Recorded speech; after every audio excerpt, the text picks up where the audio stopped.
question submitted by our followers. It says, we have so much Oh, salt in got it. processed foods, and salt is iodized. Don't we get enough iodine? Well, Dr. Brownstein, I am so excited to have you come and answer these questions with us. You always bring great knowledge, and you just have such an inside view of iodine and salt, and all of your expertise is so appreciated. So welcome back to the Biblical Nutritionist. Thank you for having me, Miss Annette. Oh, you're so welcome. Now, most of the salts on the market are not iodized. Less than 50% of the salts on the market are iodized. And so I don't know the answer to that question. I can't assume that the salt in processed food is iodized. However, the iodized salt came on the market in the 1920s because of a goiter epidemic that was affecting both animals and humans at the time. And it started in the Midwest, where I live, and it borders the Great Lakes, which are, the states, Wisconsin, Illinois, Indiana, Michigan, and that state down south to me that shall not be named. And these states have very low iodine in their soil, and therefore the food, water, substances and animals raised on this soil are going to have a propensity for low iodine. And that's exactly what was happening. There was a goiter epidemic as the population of the United States spread out from east to west. And there was a worry. This made it up to the highest levels of our government. The worry about this epidemic was made it to the highest levels of our government, not because people were suffering with goiter at epidemic rates, but because animals were not growing to the right size and not procreating correctly because they were iodine deficient. So there was a worry human population was going to outstrip the food supply. We were not going to be able to grow enough animals and supply enough food to feed our population, and there was going to be a potential catastrophe. And so there was a doctor in Ohio who was tasked with figuring out how to correct the epidemic of thyroid problems in animals that was occurring in the Midwest. And he put different amounts of iodine in animal feed and found the smallest amount of iodine that corrected the thyroid problems in the animals. From that, he estimated how much iodine would need for humans. And that's how you got iodized salt. So they put enough iodine in salt to prevent goiter for the vast majority of people. Now, that was hailed as the first public health miracle of the United States. And it was. It really corrected the goiter problem. It corrected the iodine deficiency problem in animals. That was the interest in iodine waned after that. Patented medicine came hold, and iodine, the goiter epidemic. When I was in med school in the 1980s, I was taught that iodized salt solved the goiter epidemic, and no one needed iodine. There's enough iodine in salt for all of us. Well, keep in mind that back in the 1920s, the iodine that was put in salt was solely put in there to prevent goiter. It wasn't to supply enough iodine for the breasts, which are the second major storage site of iodine next to the thyroid. It wasn't ascertained if that was enough iodine for the ovaries. The second or third major source of iodine in the body, depending on what source you look at. The uterus, the prostate, the pancreas, salivary glands, the pituitary, hypothalamus, all these glandular tissue needs large amounts of iodine. So that was never studied. Struggling with cravings, fatigue, or confusion about your health? You're not alone. But you don't have to stay stuck. Get the free Bible Health ebook and discover 7 powerful steps to real, lasting transformation God's way. Break emotional eating. Learn what truly satisfies. Align your health with God's truth. This is your breakthrough. Download now and reclaim your God-designed health. Also, keep in mind that in the 1920s with iodized salt, there was no fluoride in our water supply. There was no bromide in our environment that was, in any major source. Fluoride and bromide are part of the halide family, which iodine is also a part of in the periodic table. And all these halides can compete with one another. They can compete for receptor binding, and one halide can competitively inhibit another. So there's 4 major halides in our environment that we're exposed to. And these are in order of the periodic table from the smallest to the largest size: fluoride, chloride, bromide, and iodine. Now, too much of one halide can inhibit the other halide. Of those 4 halides, 2 are essential: iodine and chloride. We can't live without them. iodine we've been talking about, and I talked about it in my talk to you before.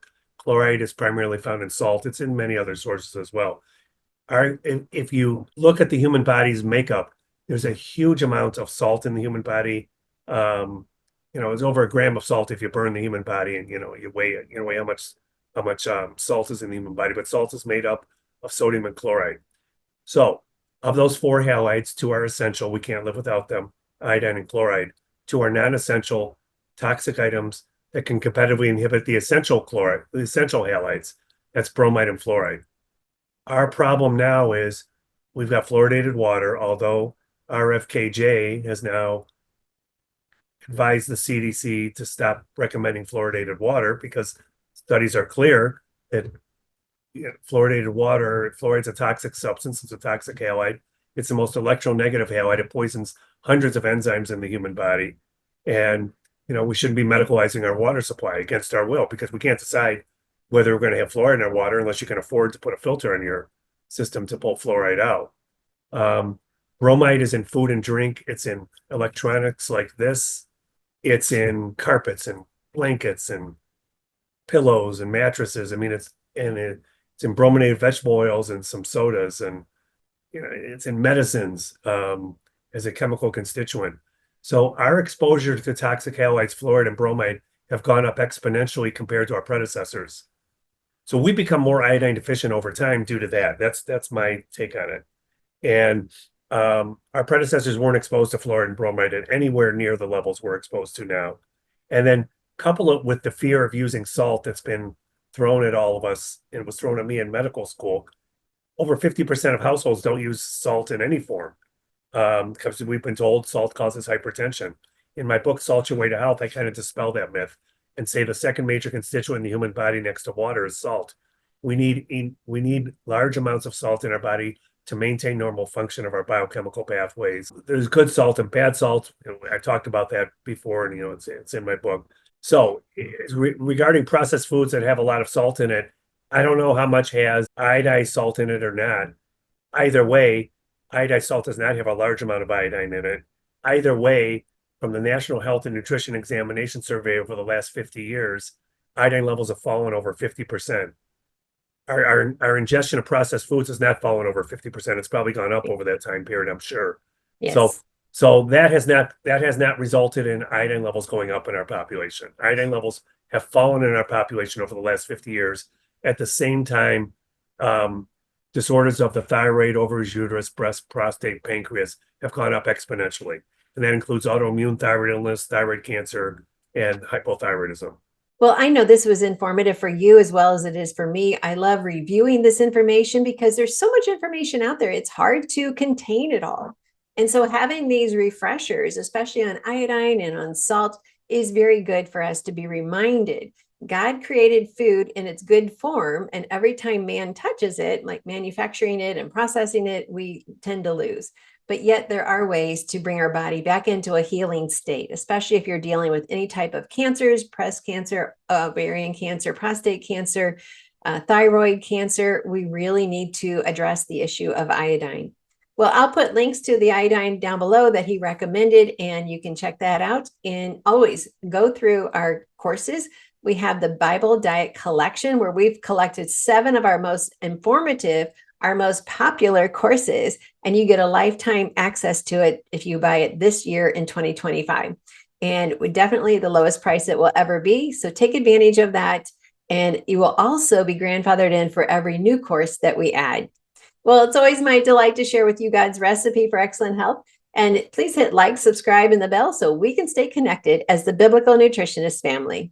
Thanks for watching. Struggling with cravings, fatigue, or confusion about your health? You're not alone. But you don't have to stay stuck.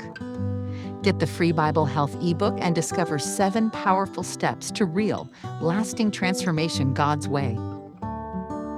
Break emotional eating. Learn what truly satisfies. Align your health with God's truth. This is your breakthrough. Download now and reclaim your God-designed health. Are you ready to have more fun in life and not be plagued with sickness and tiredness? Are you ready to take back your health and the health of your family? There is nothing more refreshing than seeing your health be transformed, and not just temporary. Let's make your health a living transformation. Therefore, at the Reclaim Retreat, we see transformations happen as soon as you arrive at this anointed place, a sacred space where God is at work and you can truly rest in His presence. Join a community of like-minded individuals ready to reclaim their health, their joy, and their God-given purpose. Come be refreshed, be renewed, be transformed. Spots are limited. Save yours today and reclaim what God has already promised you.